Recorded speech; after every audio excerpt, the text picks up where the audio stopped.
Somos o portal Seção de Créditos. Atuamos como advisor, estruturando processos de venda de carteiras de créditos, especialmente créditos não performados. Dispomos de uma plataforma que opera como um marketplace, onde as oportunidades ficam em uma vitrine para acesso dos mais de 300 investidores cadastrados. Entre em contato para saber mais. Olá pessoal, tudo bem? Esse vídeo eu vou fazer uma sequência de alguns vídeos que eu fiz na minha visita de uma semana lá no Peru, falando de algumas particularidades, falando de comida, falando de algumas coisas legais lá dessa uma semana que eu fiquei no Peru. Mas para vocês aqui saberem um resumo do Peru, né? O Peru é um país da América do Sul, fronteira aqui Brasil com Colômbia, Equador e Bolívia também. E é um país aí que tem hoje aproximadamente 32 milhões de habitantes, tá? É um país onde, segundo informações, 80% da população é de trabalho informal, né? Um país onde tem uma gastronomia extraordinária. Vou mostrar aqui alguns pratos e aonde está exatamente localizado lá o Machu Picchu, que é em Cusco, né? Não onde eu fui, eu estive na cidade de Lima, que é a maior cidade do Peru, a capital, e Machu Picchu, que é um dos lugares lá mais encantadores, né? Patrimônio da humanidade. E nesse vídeo então eu vou contar algumas coisinhas, acompanha aí.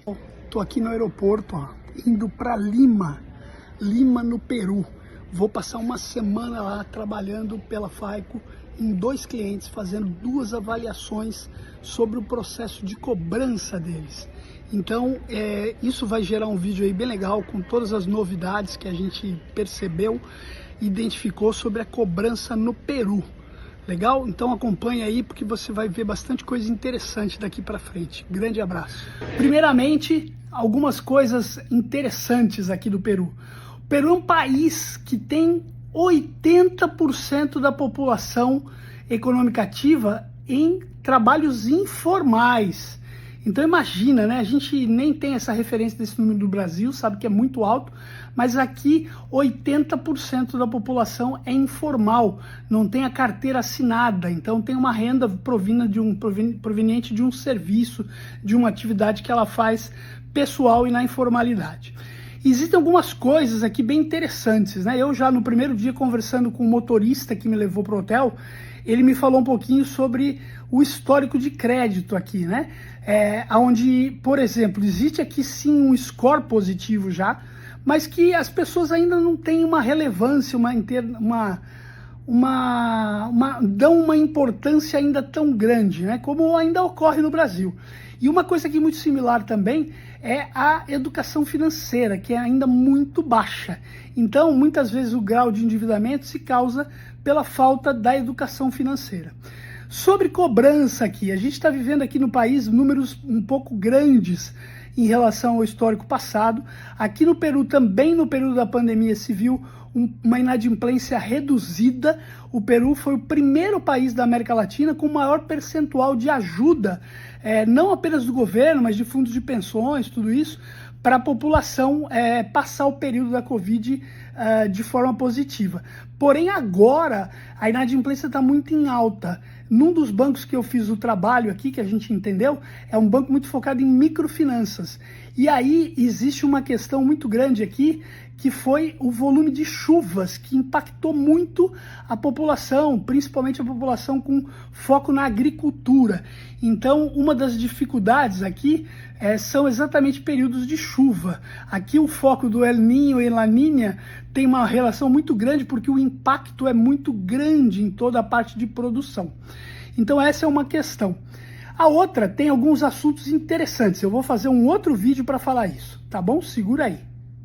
Uma das coisas interessantes, na verdade, 2 situações aqui bem interessantes.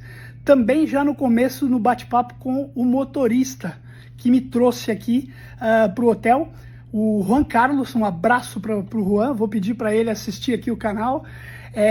O Juan estava me contando sobre uma possibilidade, né? Ele me contava que ele hoje tem uma preocupação muito grande em fazer crescer o score dele.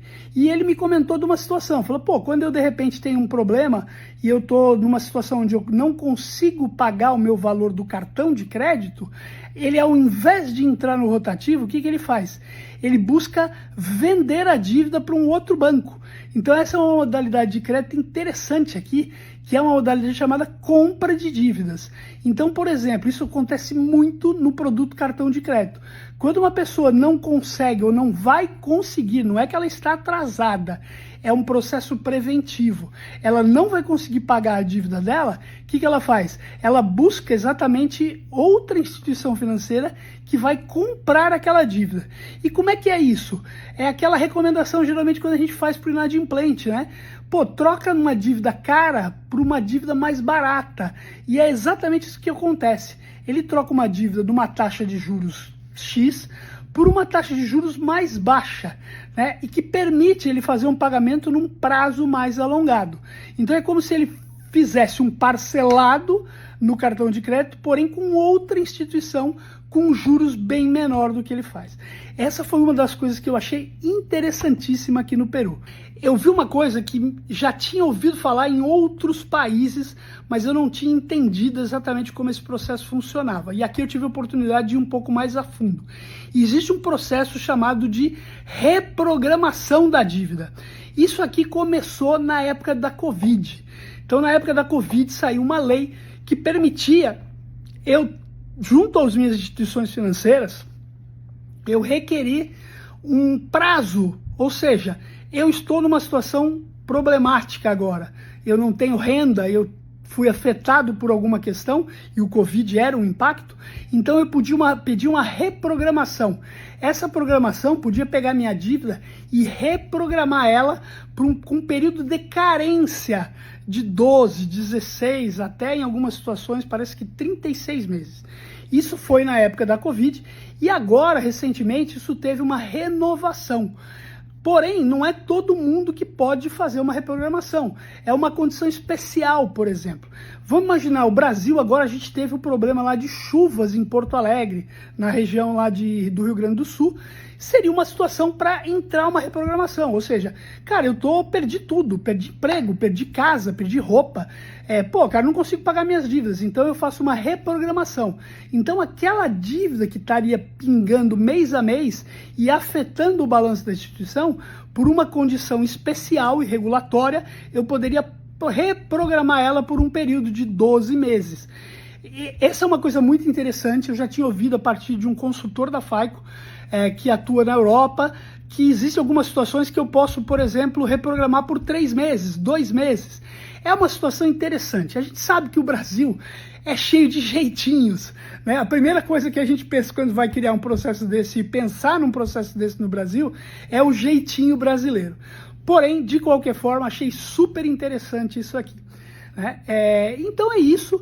Por enquanto são essas as questões que eu achei muito interessantes. Cada banco tem um pouco da sua característica de oferta de replanificação, reparcelamentos, tudo.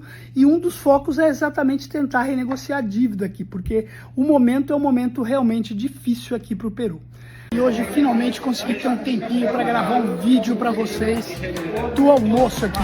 Pedi aqui um prato típico hoje, que é um ceviche. Vamos experimentar aqui logo para ver se é bom, mas o ceviche é um prato típico peruano aqui, um peixe cru com série de temperos aí, vinagre, limão. Vamos lá, vamos ver aqui. Fala galera, estamos aqui no Peru e hoje a gente veio provar aqui uma comida típica, se chama chipas. Temos aqui uns chipas de frutos do mar e mais um arroz aqui para acompanhar. Então beleza, é isso. Valeu, até a próxima. Esses são alguns pratos que a gente foi jantar na segunda-feira, lunes. A gente foi no Osaka, um restaurante japonês aqui fantástico no Peru. Veja aqui alguns pratinhos. Esse aqui foi o jantar de despedida no Isolina Taberna, um lugar fantástico também, onde a gente comeu ceviche de pato. Tá aí uma foto, muito legal. Olá, que tal? Estou indo embora de Peru. Chegou a sexta-feira aqui, hora de ir embora. Queria agradecer a todos que tiveram comigo aqui nessa viagem. Pessoal da Faico, Otávio, Fábio, Okamoto, Pisani, me ajudaram aí bastante. Tati Paredes também. Queria agradecer a todos os nossos clientes que tiveram uma recepção aí fantástica, um carinho enorme por nós. E todas as informações aí que a gente pôde obter aqui do Peru, algumas situações aqui bem específicas, situações bem particulares. Eu fiz aí alguns vídeos já falando disso e agora eu vou juntar todos os vídeos num episódio que vai passar no meu canal na próxima semana. Tá bom?